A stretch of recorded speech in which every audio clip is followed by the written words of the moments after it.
Breaking news from campus, freshman quarterback Taysom Hill's season is over. Hill suffered a torn LCL in his left knee during the final moments of Friday night's victory over Utah State. Team doctors say Hill will need 4 to 6 months to recover. BYUtv football analyst Blaine Fowler is with us here tonight as we discuss the news of the day. We've waited and now we've got it. It is a torn LCL, as I mentioned, out for the season. Will require surgery sometime next week. And again, doctors saying recovery 4 to 6 months. So what does it all mean? Blaine, when you're not in football, you're in orthopedics. And what is the difference between a LCL, ACL, and MCL? Well, the injury we hear a lot in football is the ACL because it is an interior ligament in the knee that stabilizes the knee from rotation. We get a lot of rotational injuries in football and blow out that ACL. The LCL is on the outside of the knee.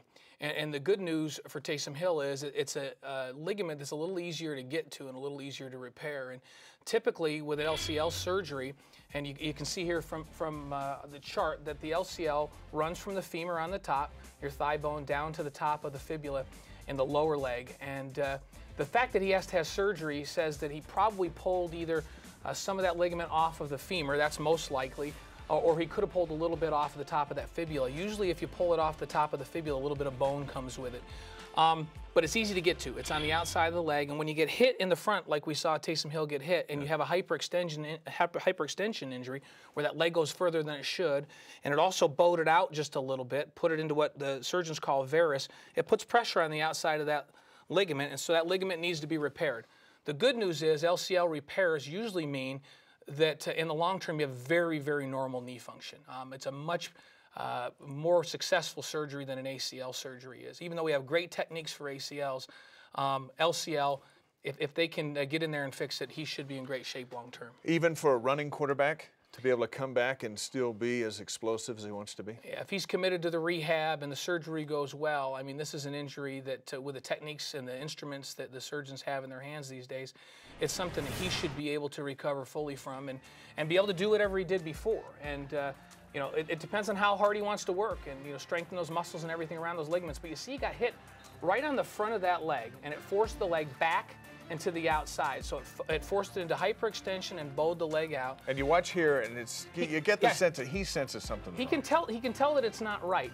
And so he's kind of flexing that knee, and he can tell that something doesn't feel right. There was obviously some pain there, and you do need that ligament. It gives you, it stabilizes his knee on the outside and keeps that knee tight.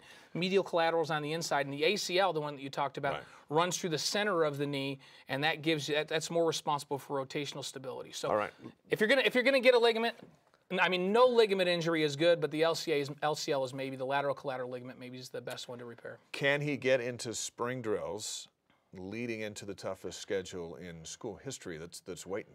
Well, the surgeons have given us the news that they say 4 to 6 months, and if you time that back from spring ball, he should be okay.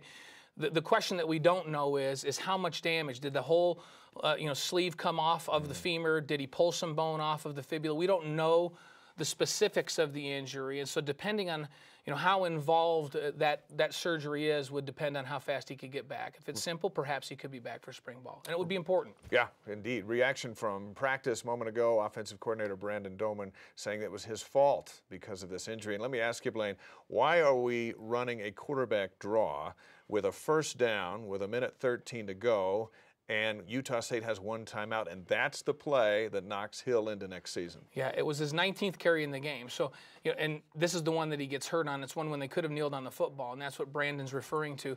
Bronco Mendenhall, at the time, you could see him on the sideline. He was trying to go down and get a timeout because he realized what was going on. And, you think about it, they ran him a lot in that ball game, and Bronco admitted after the game that 19 rushes is too many, and he could have been hurt any time along the way. Maybe that's 9 or 10 too many rushes for a quarterback in this system. And so it was on his last rush, unfortunately, on the 19th, when he could have kneeled on the ball, that he sustains that LCL injury. Looking ahead, 10th ranked Oregon State on Saturday, Riley Nelson says he'll be 100% by Saturday. If he is 100% and can be the old Riley Nelson, then BYU's in pretty good shape. And you look at the numbers between the two in the games that they played. And remember, Riley's last couple of games, he was not healthy. And that affected his not just his ability to run, but his ability to deliver the football. And tainted his statistics just a little bit. Taysom Hill very effective as he was healthy and running this offense. And the nice thing is that they didn't have to make any adjustments to the offense when Taysom Hill went in. They don't need to make any when Riley Nelson is back in. But I think they do need to spend some significant time getting James Lark ready to go. Okay. Because in this offense, Riley Nelson, to be him, they can't tell him not to do what he does, because that's how he's effective. So he's got to run around and make plays and do all the things that Riley Nelson does. And the bottom line is there's a risk to that.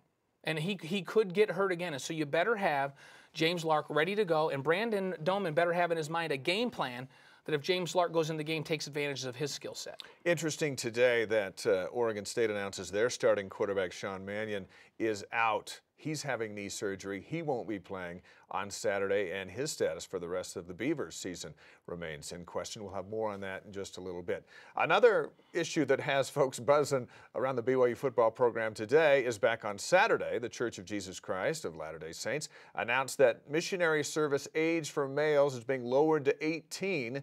What does that mean for BYU football, Blaine? Well, in the long term, I think it's a great thing. You talk to coaches, they've always said, wow, I wish we could convince these kids to gray shirt or to work and go on their missions and come back to have 5 straight, 5 to play 4, because of continuity. But in the short term, it's a juggling act for BYU, because remember, there's a bunch of commits that BYU has scholarships tied up for that they were planning on being here next fall, and a portion of those will now say, hey, I'm 18, I'm going on a mission. So what does BYU do? They can't go and give an initial scholarship to somebody who's going to be there for 4 years. Maybe we see BYU sign a few more JC kids this fall because of it. In the short term, a tough juggling act. In the long term, very good.